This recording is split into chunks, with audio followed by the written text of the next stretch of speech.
Welcome to Voice Rising with Kara Johnstad. Enjoy weekly conversations with leading luminaries, pioneering visionaries, singers, poets, musicians, and sound healers as we explore the profound role our voice plays on the path to self-realization and global enlightenment.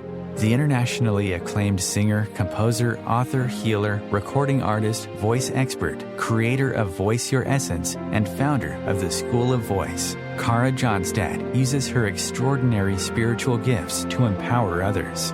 Everything in this world vibrates. Everything has a frequency. A pioneer in the field of voice work and transformational songwriting. Her breakthrough methods are helping thousands of people worldwide fine-tune their body-mind-spirit system and unlock the energetic frequencies of limitless creativity, health, and abundance. Share your voice, ask your questions, join in the conversation. Receive life-changing, positive transformation and rise together to create a sound world. And here's your host, Kara Johnstad. Hello, beautiful listeners. Welcome back to Voice Rising, where we dive into the heart of creativity, self-expression, and the transformational power of voice. And today I have a very special guest joining us. She's an award-winning author, a beloved writing coach, and a true guru to when it comes to unlocking your creative potential. Please give a warm welcome to Marilyn Horowitz. We are delving into Marilyn's new book today. It's entitled Word of the Day, and we're going to explore how it can revolutionize your writing journey. So welcome, Marilyn, to today's show, and it's such a pleasure to have you with me today. Thank you so much for giving me the opportunity. First of all, congratulations on your new book. It's just been released. I believe it's this month. It's been released, correct? The 26th, very recently. Yeah, amazing. So this show is all about voice, and you are a specialist for unlocking our writer's voice and connecting our voice also to things like our innate voice or our intuition. So why don't you share a little bit about your new book, and it's also the word of the day: transform your writing in 15 minutes, which is pretty awesome for all of us that are running on schedule. So in only 15 minutes a day, we can jump into a new tool for our writing practice.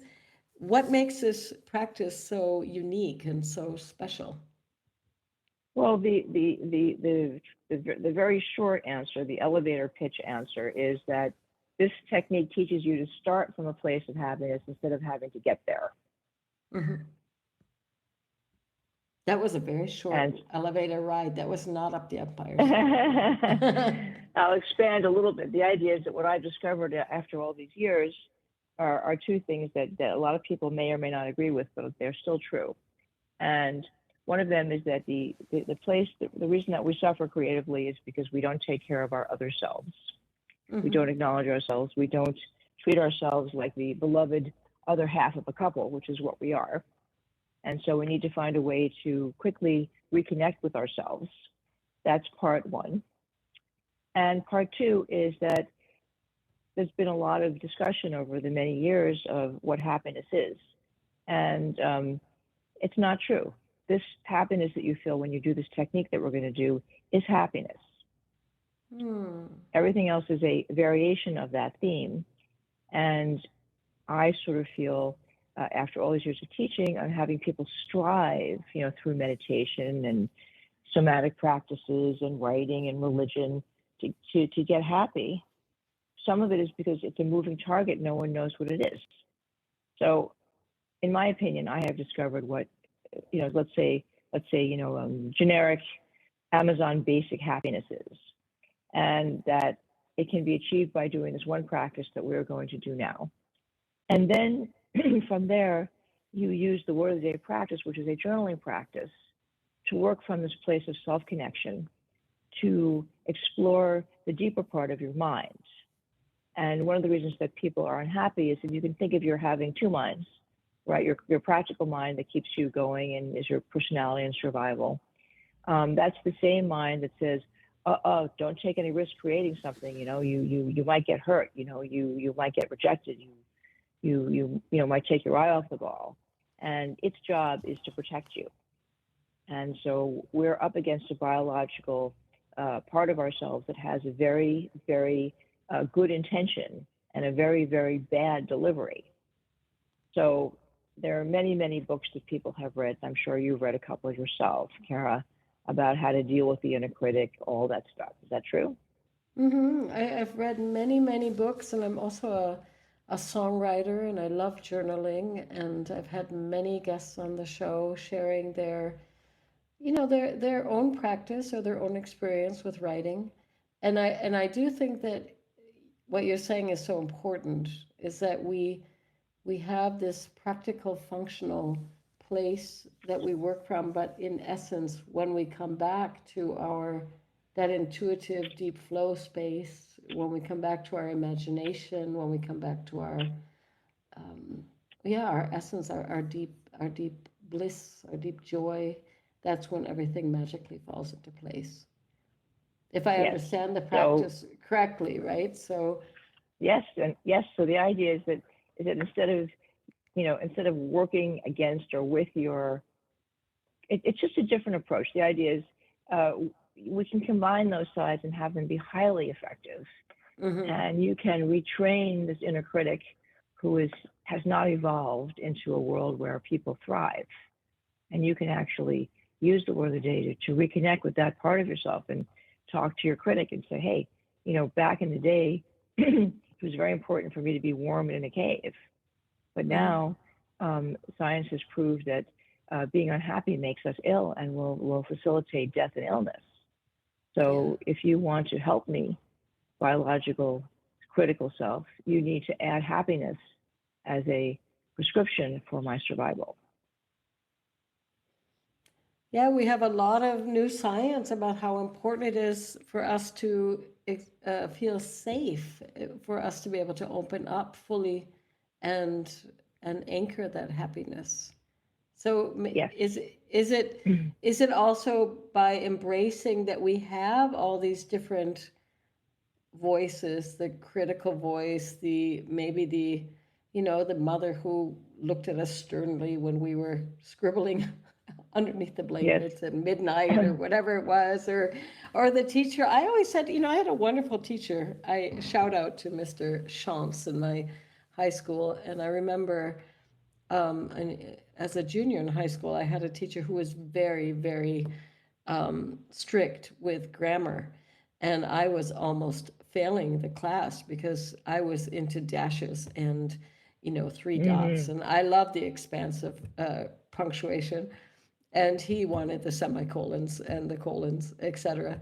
And then I came into my senior year, and I remember that my teacher, he did not put any red ink on our writing, and he would leave the writing untouched and turn the page over. We'd put an extra page on the back, and there he would share his thoughts, always very positive, and then do the correcting after kindly nurturing our souls, basically.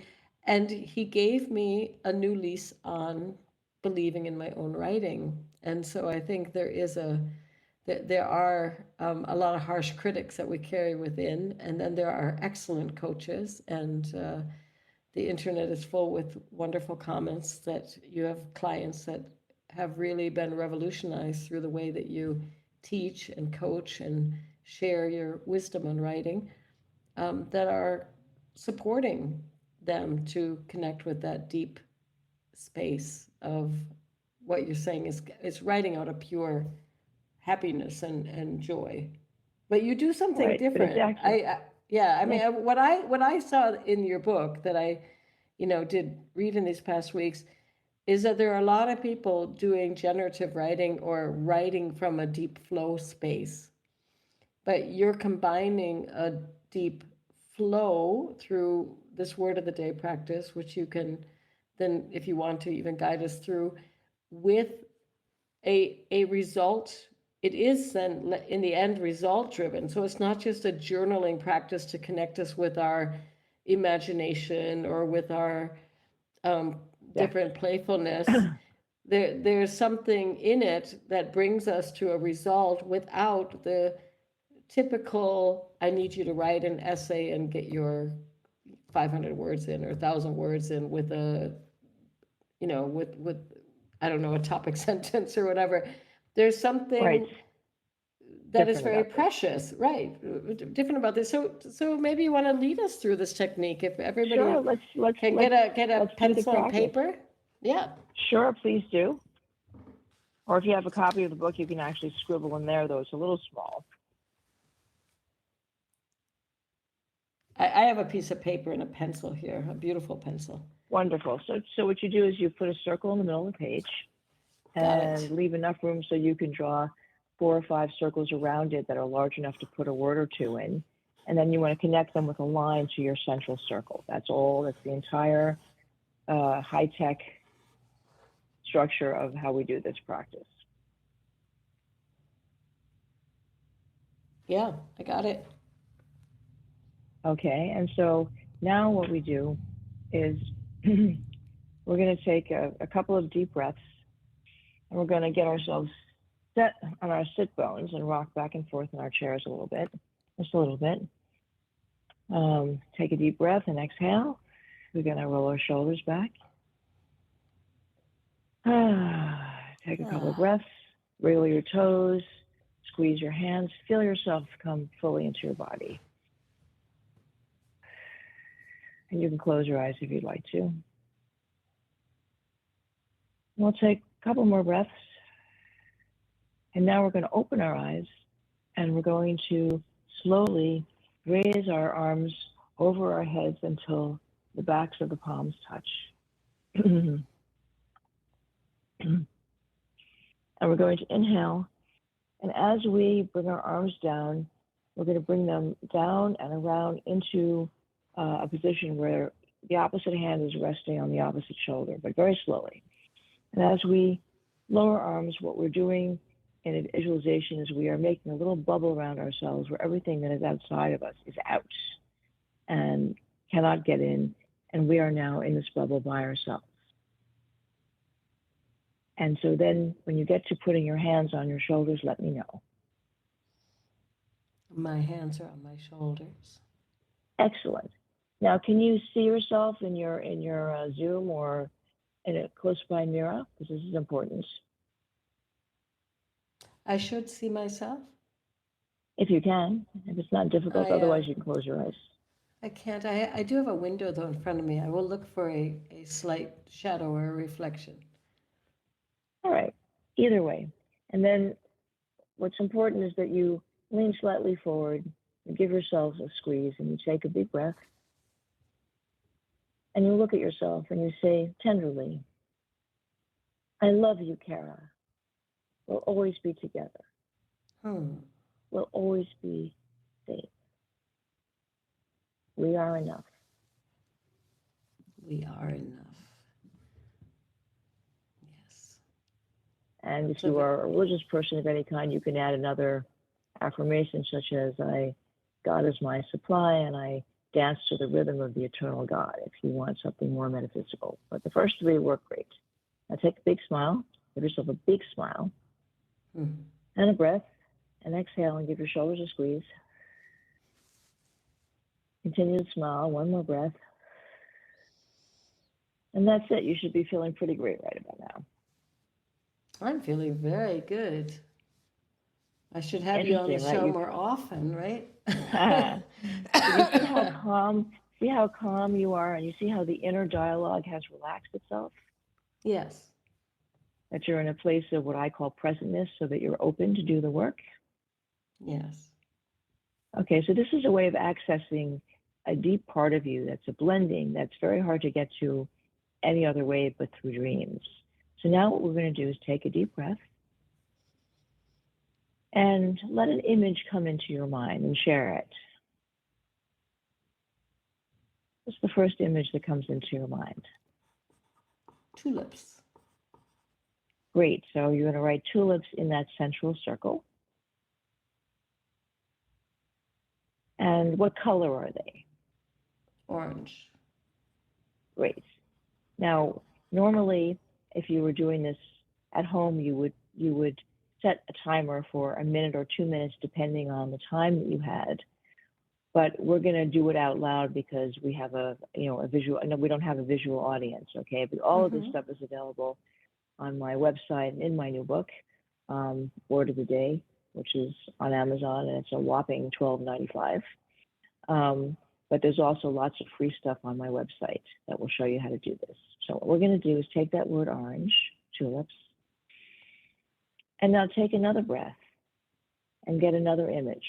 What's different about this technique, as you can see, Kara, is that we're not brainstorming, we're image making. So when you think about yellow, orange tulips, what's the next image that comes? My second image that I'm getting is pine. You're getting I'm getting the image of pine, but I just realized I also my computer just went absolute black here. It's so funny. I have all these beautiful questions for you, and my computer. Well, you know, you have to, you know, when you work with people at our level of spirituality, you know, there's a Murphy in the technology, right? Yeah. So let's just do the practice and let's see how you feel about it. Okay, so your next word is pine. You would put pine in. And then what's your next image? My next image is well, oddly enough, when I thought of pine, I did think of ticks. Okay, well, you have to write that. Remember, we're getting to a place in your creativity that you can't access without doing this. So it's not going to make overt sense. Yeah, exactly. So I think it's because we used to have a very big pine tree when I grew up as a child in Wisconsin, and we called this tree the tick tree because we had so many ticks falling out of this pine tree, and our dog would lie underneath this pine tree. Oh no, and get dig himself a beautiful hole and walk then back into the house with lots of wood ticks. I mean, I don't. But that's where the brain took me. So that's where my mind took me. It took me tulips, orange, pine, and ticks. That's where I am now. Who knows? Maybe I'll end up with a. No, but you see how you already told me a story about something that's meaningful in your life. Yeah. That's the practice. Exactly. You've done the practice. You understand that as you tapped in, you should still be feeling pretty good and pretty relaxed. I'm feeling very good. And when you stop feeling good, do another hug. This hug, it shoots dopamine to your brain. It does a special thing with your brain chemicals. Yeah. And so you can stay in the state most of the time if you remember to do the hug when you start to lose it. So this feeling that you have, I'm going to tell you very bluntly, this is happiness.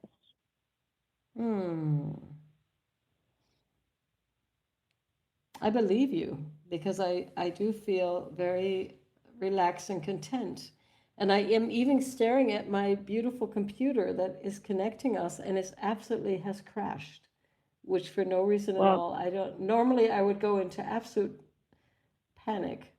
And now I'm in a beautiful story and I'm in a forest and I'm with a tree and I know it in the next couple of minutes we'll have a beautiful break and I'll pull my office in here and they will get it all set up. And if not, we will deep dive because both of us have a lot of experience with creativity and writing and all this good stuff. But here's what's mind blowing to me when I discovered this, Kara. You can generate this feeling regardless of what's going on simply by doing this process. Isn't that amazing? Yeah. Yeah. So you are now in control. Yeah, and I mean, what's even more amazing, what's very beautiful is to do this practice with you now live, because I did read the book, but I have to say it's more lovely to hear your voice guiding me through. Give yourself a beautiful hug. Where's the word? I mean, I did read it black and white, but somehow maybe I was still in my head. And now when you're guiding me through this, I'm very much in my heart, or the heart and head are connected, right?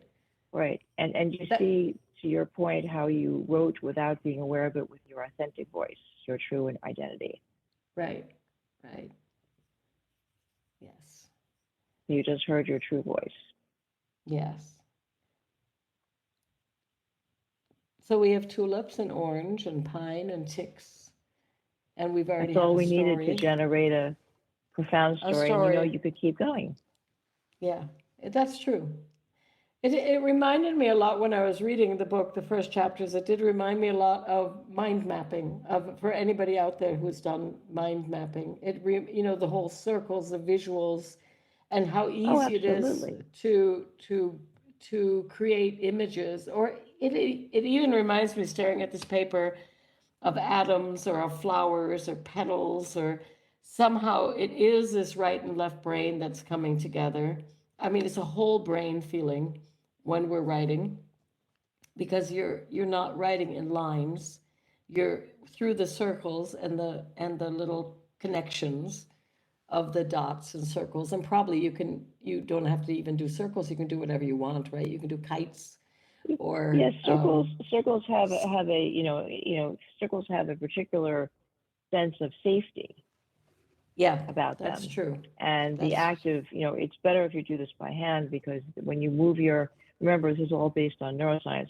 When you move your hand in a circle, it activates the 74,000 nervous endings in your wrists. And these techniques were set up so that you cannot have less than this reaction, because they're all based on brain chemistry. Yeah. And so what I am excited to share is that now, if you have one mechanism and you can identify this feeling as a basic feeling of happiness, do you see how in control you are? In other words, no one can tell you what you already know.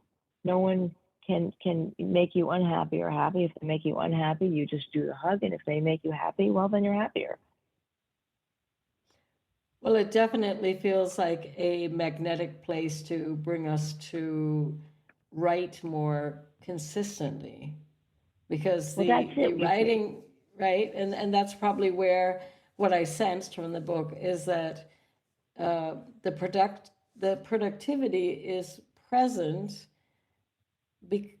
I mean, normally what happens to me, I mean, I'll say what happens to me as a writer. I mean, I'm a top coach. I'm also a writer. I'm a songwriter. I'm a composer. So I'm used to doing big projects, right? And what I love is, it's very easy for me to tap into my creative side and my voice, and to deep flow, and to write, thousands of pages of deep, beautiful things. It's very hard for me at times to structure more into finished books and projects. So it's very easy for me to tap into that deep feminine flow. It's very easy for me to feel like a rushing river. It's very easy for me, like other people have more problems with that side. They're always like, Kara, you're so lucky. I'm like, well, I have a lot of crazy images that come, and I'm flowing and I'm flowing and I'm flowing. But then to put it into a finished paper or a finished book, luckily with songs, we have to grab the essence, but then it's only 3 minutes or 1.5 minutes. So yeah, I'm saved, right? But anything longer, I have great respect for people that are out there writing novels with all these multi-layered characters and everything. I'm like, wow, because I tend to fly off into their lives and get lost in Never Land. What is the trick? I mean, everyone talks about writer's block, but tell me what is the trick for the people that don't have writer's block, but they have such deep flow that they can never finish, and they lived happily ever after at the end. Right. Well, that is again a function of the inner critic and the survival mechanism getting in there, because if you finish a book and you put it out there, something might be different. You know what I mean? You could be in danger. So that part of you doesn't want to finish. Part of the work of the word of the day is that you will gently convince that part of you to assist you, because it will slowly over the time start to see that your happiness becomes a part of its survival toolbox. You see, when you live in a survival world, happiness is irrelevant. You just need to be alive. You need to be dry and warm and have some food, right? Yeah. But once you're in a state of thriving, and most of us have been, we have food over our head, we have just enough or more than enough, then, they've done many studies, and the next thing we need to do to survive is to make meaning out of our lives, which is what the cave paintings are about and the petroglyphs. And our biological imperative has not caught up with that. It's still in survival mode. It's still thinking we're in the land of dinosaurs and that we must be protected from being attacked by raptors, which is not true. And so part of the word of the day is, by doing this practice for 30 days and using the time management elements, which we're not going to get to today, you are able to talk to your inner critic in an indirect way. And the critic starts to say, I see, she's much happier, she's much safer when she's happy. Oh, I think we better find ways to make her happy. And you are now able to enlist the part of you that's usually working against you into an asset. And this is not your subconscious. This is another element of you. And it's very powerful. It's very powerful. I was just thinking about that because I have a lot of projects that are sitting, a lot of half-finished books, a lot of half-finished albums, as I pour and pour and pour myself into this world. And yet it is true that we are the happiest when we also not only are in the process of writing and creating, but when we finish it. There's a joy in completion also, right? So it's an interesting question to ask the inner, I don't even know if it's the inner critic, maybe it's the inner critic, the inner judge, who knows, what is keeping me from experiencing that bliss? Because I have definitely finished enough albums in my life, and I've finished enough projects to know that there is a great joy in being able to have that book in your hand or that screenplay in your hand, to touch it. I think something happened. I don't know how it is for you. I mean, the beauty is with the writing industry, still you have books. But for the music industry, it's so bizarre. I even I even made copies of the last CD that I did, but nobody's buying hard copies of CD. Not really. A few crazy people are doing vinyls and CDs, but most people are not. And it's really shifted, I think, the way that it's as if it's not tangible. And what I like about this practice too is it's tangible. You can see the circles, you have the pencil, there's paper. It's not somewhere on a cloud where you're writing on the cloud in a, in Scrivener, whatever files or Word docs or Google Docs or Monday Docs. You're working in a very original form. Yes, exactly. Now, just to answer your question very, very superficially, the whole basis of my writing system, in which I taught thousands of people to finish feature-length screenplays and books in a very short time, was based on the premise that the entire goal was to get to the end. And we accomplished this by a very intuitive process of outlining and mirroring. And word of the day is the starter for that. Does that make sense? In other words, that it makes total sense. It's a longer process, but the starting process is when you're writing your story, and this is not for the faint-hearted, you write your end. Now, the great thing about the human mind is that you pick one ending, and it's probably going to be the other one, or one that you haven't thought of. But at least if you have what I call a soft target to work towards, you're much more likely to finish your piece of work. So that's the secret, is to create an intuitive outline which you're allowed to completely ignore.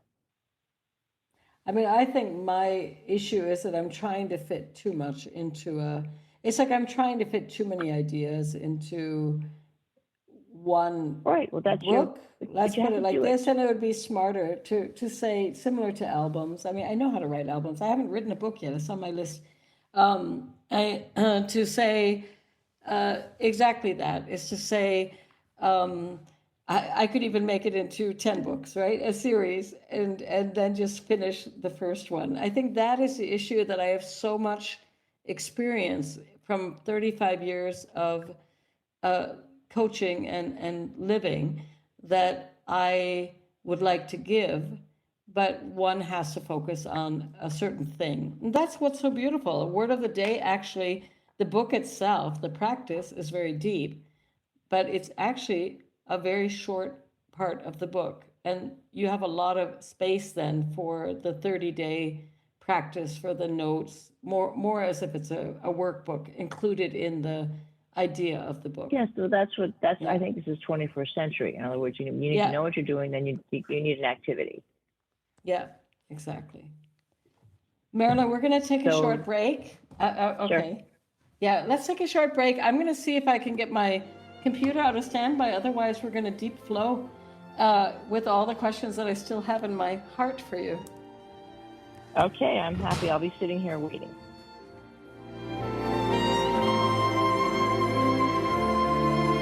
Conscious media for conscious minds.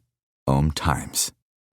Ascending Hearts is no ordinary dating site, but a spiritual dating site with a purpose, to link you with your soulmate. We engineer the serendipity so you can trust that you will attune with someone that has the same matching vibration as you. Ascending Hearts, the conscious dating site for the spiritually aware. Try Ascending Hearts for free. ascendinghearts.com. With happy clients all over the world, Kara Johnstad knows that your voice is the missing link to more authenticity, abundance, creativity, and health.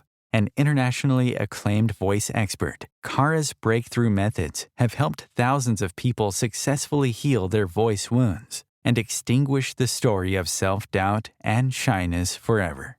Join in group trainings, attend online sessions, schedule one-on-one time, and invite Kara to work with your organization and community. Get started today. Go to www.karajohnstad.com and receive a special guided meditation designed to fine-tune your inner voice and welcome you on the voice journey.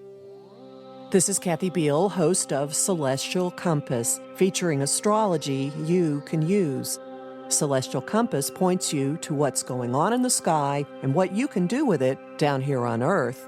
We also explore fun, effective, and cosmic tools for navigating this adventure we call life. Join me the first and third Monday of the month at 5 p.m. Eastern Time for Celestial Compass. It's enlightening, entertaining, and empowering.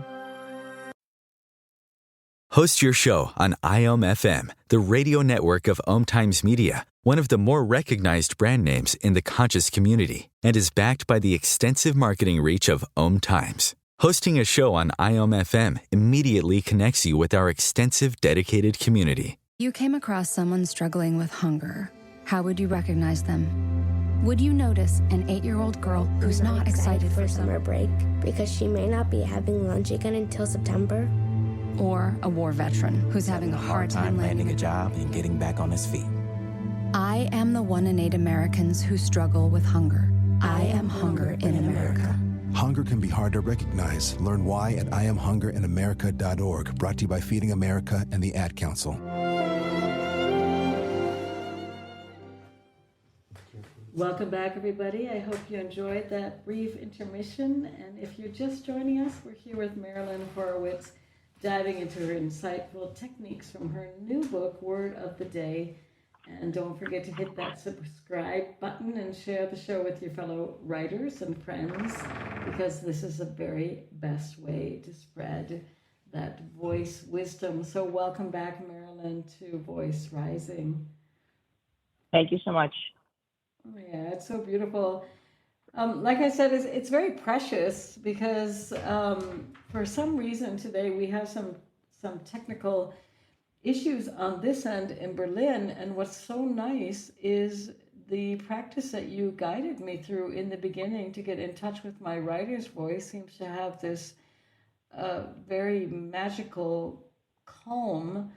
And I could say it's not only for the writers out there, but for all of us that are going to head into the day. I know that in the book you also recommend having a notepad next to the bed. So really starting this practice in the morning. But I sense that if we do this practice also with, crossing our hands, something I know from kinesiology, Right. The that we are, self-acknowledgement hug, we call it. yeah, that we are in alignment with our inner guide, or we are in alignment, we are present with the moment. And that just makes everything, whether it's navigating through traffic before you get to your meetings and or writing your book, it makes everything much easier. That's my what's sense. Cool is Yeah. It's cool. But see, what's cool is what you're describing is what happiness is. It's not a drum roll. It's not joy. It's not a lot of other things. It is this feeling of equanimity and calmness and connection. So the idea is the more that you do the hug, the self-acknowledgement hug, the more you equate your body with what it feels like to be happy, because the body knows that this is what it is. And what starts to happen is like when you eat potato chips, it goes, hey, I got to have another one. And starts to support you mostly being in the state. Can you imagine you go through your day and, things don't bother you, you handle them. And then when you are creating, whether you're writing or gardening, you do give yourself a hug, you do a word of the day for a minute or two and you get focused on the task at hand. And, wouldn't it be so much better if this is how we became, instead of getting up and meditating in the morning or all the stuff, which is all great, but it doesn't solve the problem, which is why we have to keep doing it. This way, it's a 1-2 minute thing. And if you do this into your bathroom mirror when you go to the bathroom and you look at yourself, then you're going to get a real pop, because there's someone else there. And that's a whole other element, which is we're never alone. We've been separated from ourselves in a way that I consider almost vicious by religion and by society. And that's why, people get depressed and suicidal and sad and lonely, because they think they're alone, but they're not. They've got themselves. They're just ignoring it. Go look in the mirror. That's your other self. You need to bring that part of you in the party. Exactly. I'm thinking about a dear friend of mine who's in her 80s, and she does say to me every morning she wakes up, goes to when she's brushing her teeth and slapping water on her face, she basically looks in the mirror and says, I love you. I love you. I love you. And she's just becoming younger every day. It's just amazing. It's such a blessing to see her get older. And I feel like she's has reverse aging. She seems to get, I don't know, for me, she seems to be, 25 to 30. She's, in her 80s, and she's becoming more sprite and dancing, and it's just so beautiful. Yes. So everybody out there, let's start doing this wonderful practice so that we can all. Yeah, please spread the word. Can you imagine if we could get, some of these nasty politicians to do this? Yes, I think that's a wonderful idea. Hard to keep having war, but even what I found is, I'll tell you 2 quick stories if we have time. You probably have a lot of questions, but I'll tell you one story. No. That's yeah. So one of my colleagues, who's a psychologist, asked me if I would teach him some of these techniques, and he works as he's a Freudian psychoanalyst from Buenos Aires, but he works in New York with a population of battered women who are mostly living in shelters. Mm-hmm. And it's a very difficult job, and it's a very great agency, but they were having no success in getting these abused women to leave their abusive husbands and take their children. So one day he was given the case of the worst person, the person who had been longest, 15 years, with a terribly abusive husband, who was an ex-military guy, so you can imagine, what planet he was on. And my friend brought her in for a session, and even though it goes against all of his traditional training, he'd just done the self-hug with me and changed his own life. He did the self-hug with her, and he added a few incantations. He's a devout Catholic, and as was she, so he added a few, relevant comments like that. And she started to cry. And then they had their session, and they closed with the self-acknowledgement hug, and she cried again. And my friend thought nothing more of it. then the next morning he gets a call from her saying, hey, I'm at the police station. I need you to come and help me fill out the form for the restraining order because I am leaving my husband. Nice. And we just got and my friend just sent me a picture of him having dinner with her and her children, and they are not with the husband. She's free. That is one of the most powerful stories, and we can be witness to what it means when we are in alignment with our voice, right? This show is all about voice. And our essence, right? And I think a lot of people don't realize that our voice, this is running through the core of our body, connecting so many different parts of us. And when we I think our voice is this true identity. That's where you and I are so aligned. In other words, she found her voice. You see, that's the moral. She found her voice, and she went to the police station. She says, "I'm done." Yeah. Because all of this abuse makes you silent because you're afraid. Yes. Yeah. So I think that I, by the way, just as an aside, I would love to know more about what you do because I am committed to what you do in my own way. It's been about having people find their voice for 25 years. I mean, I totally think you're, in the heart of the matter. I think that people don't realize often, or that's my mission maybe, is to inspire people to realize that our voice, this vibrational force that we have running through us, has so many ways to not only connect us to our own truth, our body, our emotions, our memories, the past, the future, but also it's connecting and weaving its magic through our communities. And then it appears in all these different ways, whether it's through writing. Many people find their first steps to healing through their writing voice or through their journal. Other people find it through a deep conversation with a good friend who suddenly they feel listened to. Other people find it through singing, and they choose a song. I know in my own coaching practice, as coaching so many singers, that suddenly somebody will come in with, the Billie Holiday, "You've Changed," or "Everything Must Change," or whatever, and suddenly you realize, wow, their husband is cheating on them.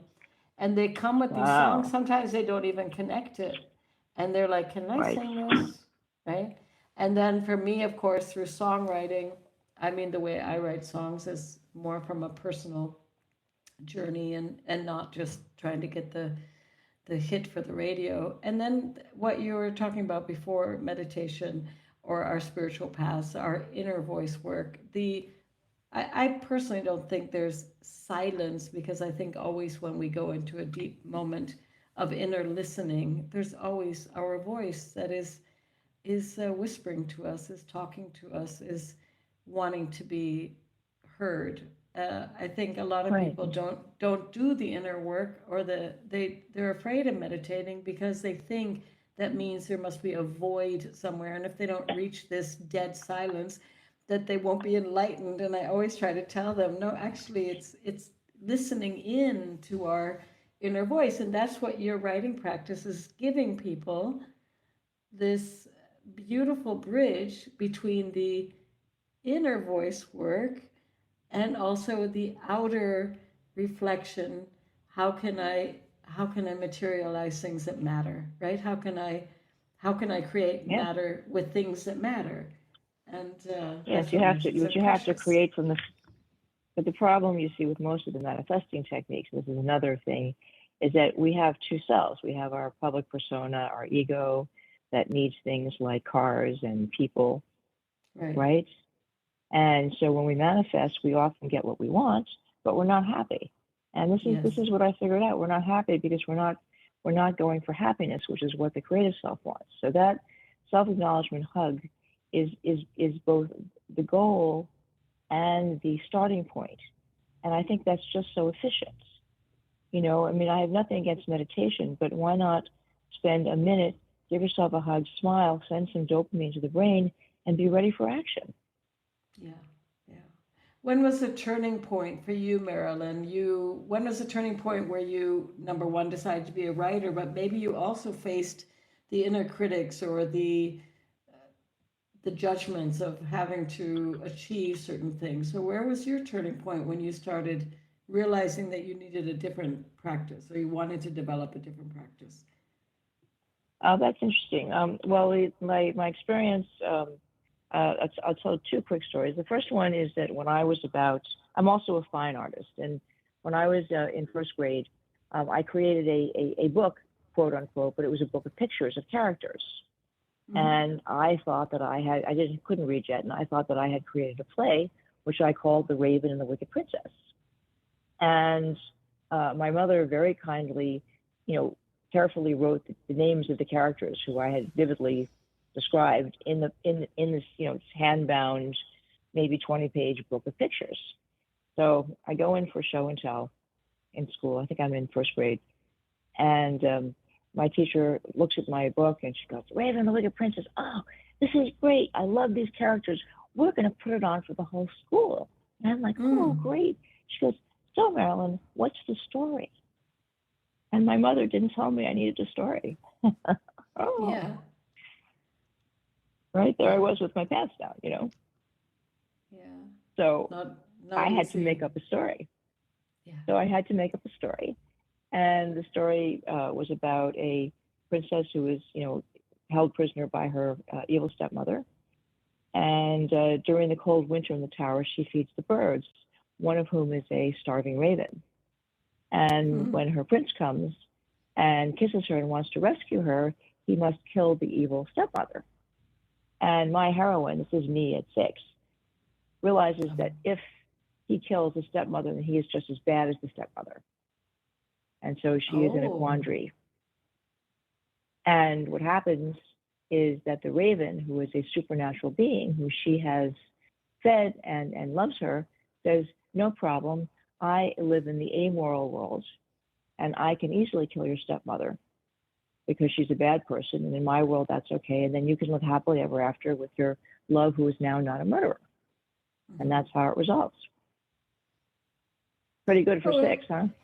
Yeah, it's fascinating that you carried that wisdom with 6 to realize that if you're as evil in killing a being, that you're no better than the evil stepmom, and then to resolve it in that way. I find that for a 6-year-old absolutely fascinating. Although I will say that out of the mouth of babes, right? I mean, it's just amazing. Absolutely. There you go. What children, sometimes they just name it in the most wondrous ways, and you're just sitting there gobsmacked. It's like, okay, yes. So the turning point was 2 things. It was assumed that I would want to play the good princess, but I wanted to play the raven. Oh. So that was a turning point. That was a real turning point in my understanding something about myself. But this being put on the spot to tell a story, I think was the turning point. As you can tell, because I was writing plays at 6, clearly not being a writer had never crossed my mind. Did you grow up in New York City? I did. Oh, no, I was just thinking about that because I think a lot of New York is just so vibrant. It's probably in the air. There are so many playwrights and so many actors and so many wonderful performers. It's very well. I have an interesting, very much so. But I come from a very interesting background. I come from a movie business background.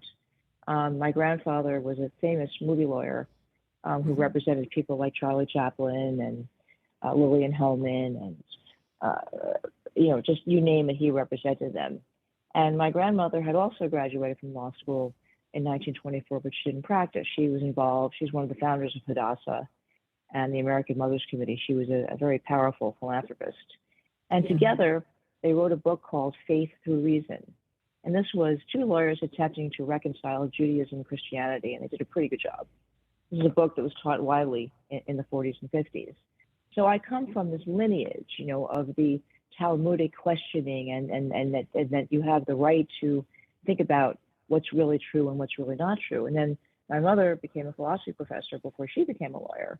And she taught very esoteric classes like the philosophy of psychology. She taught the philosophy of Zen. She taught the philosophy of many things. And so I was very lucky to be surrounded by people who understood that what you had to say was powerful. So I think that's where I get the idea that getting this stuff out in the world is important. Yeah. Yes.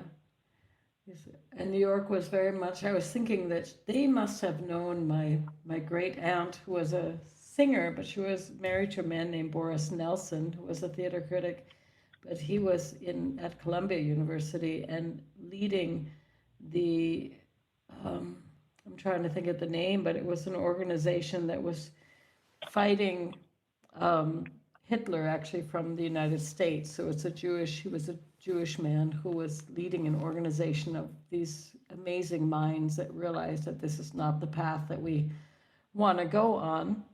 And that was just simply a powerful time, New York.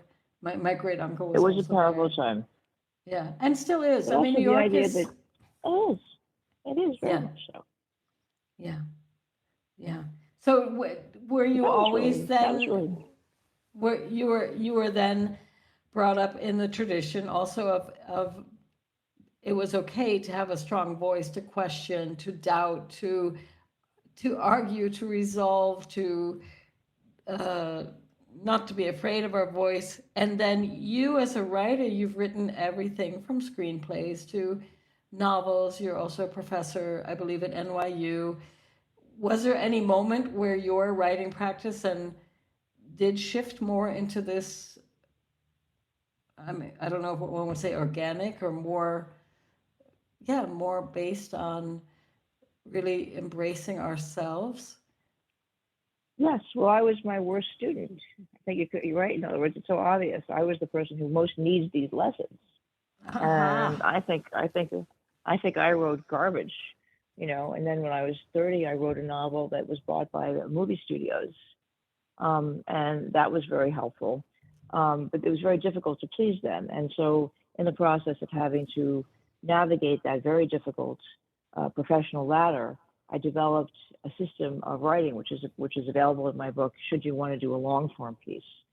It's called How to Write a Screenplay in 10 Weeks. And if you like one, I'm happy to send you a PDF. There's no reason for you to buy it. But basically, the idea was I figured out, because I study the brain. So I figured out that stories were pattern recognitions developed by our biological imperative to keep us alive. And so we were hardwired for story. And because I had a complete Freudian analysis, I understood that the Royal Road to Dreams allowed us to access these patterns. And so I was able to create a story map that was a Rosetta Stone between the way we actually experience reality and the way reality is structured in traditional American movies of the 40s. And this was a method that I used to teach thousands of people to write good screenplays, because I just could say, you don't need the 10,000 hours. You just have dreams every night. You've lied about your homework. We just have to repurpose your fabulous storytelling ability into another format. And that's how you could do it. You could just take a song and expand it. I'm happy to, just as a friendly thing, give me a call and I'll show you how to do it. It's easy. Cool. So what are your plans? It's not simple. What it is that hopefully, yeah, I believe you. Actually, I sense it. I mean, you're in 100% in alignment with your message. You just released this book. Any plans for the future? Are you going to bathe a little bit in the beauty of having a new book out there and doing interviews and then see what's coming up next? No, it's not my nature. I just finished a new book, which is called Shadows and Echoes. I literally just finished. I just got my proofs back. And it's a book of an experience I had of working for 3 years with a world famous psychic who worked with 40,000 people. And I was singled out for some reason I didn't know, but because I don't believe in therapy, I needed some help. So I said, okay, I'll do this thing. And 3 years later, I realized that we had a compendium of wisdom, because the first part of these sessions were a guided message from his spiritual guides who, he's a medium, he speaks to dead people. And they were profound. They were about, identity and how to spend money, relationships. I mean, they covered a wide range, but in a way that I had never heard before. And what happened was, you asked me how it was that I came to be organic. After the 3 years of meeting with him and absorbing what he had taught me, I realized that I had become awakened, which is what I am now. And that's why I'm in soul alignment, because I am walking my walk. And this is the book that helped me get to the place where the word of the day was able to be shared with such clarity. And so what I'm up to is the next step in the word of the day is to write the second book, which is Word of the Day, How to Transform Your Life in 15 Minutes a Day. And I'm going to expand these techniques to include issues like relationships and other things. And then Shadows and Echoes is a compendium, which I am actually having translated into Spanish. And my colleague that I told you about and I are going to start really promoting this book in Spain and in Latin America because of its very Christian and magically realistic foundation. And I'm very excited to sort of be the first student. I'm the first student, and so now I can share it with other people. And then Word of the Day will become a series of these, Word of the Day for different specific issues that need to be addressed that are not necessarily obviously creative, like relationships, right, or grief or weight. Another one of my students using some of there are additional tools that are not in the book. I have a whole practice, and I've helped many people lose a lot of weight by using them. And that seems to be a big problem for people. And so eventually I would do a workbook and a course on that. These are all neuro hacks. They're not diets. They're ways of reframing your thinking. And they all have to do with self-acceptance. So there's a core issue. And the really fundamental thing I want to say is that there are three things. One, you are the only person who can make yourself happy. You can make yourself happy anytime you feel like it. You have to accept that happiness is that feeling that you get when you do the practice. And you have to remember that your creative self wants to help you. It just doesn't know that happiness is important. Excellent words to close this beautiful show. Thank you, Marilyn, so much for sharing your invaluable insights with us from your new book, Word of the Day. And a special announcement for our listeners: on the next show, I'll be joined by author Mary Reynolds Thompson, who will be delving into her new book, The Way of the Wild Soul Woman. So everybody go grab yourself a copy of Marilyn Horowitz's book, Word of the Day. And Marilyn, thanks again for guiding me into... Can I? Yeah. Kara, can I just say that if you'd like, your first 10 readers can have a free PDF of the book. Ah, beautiful. Thank you so much. People will call in. You send me the list, and I will send them a PDF of the book. Okay, will do. As Thank a gift. You so much for your and ask them. offer. And can we also tell them that I give a free webinar every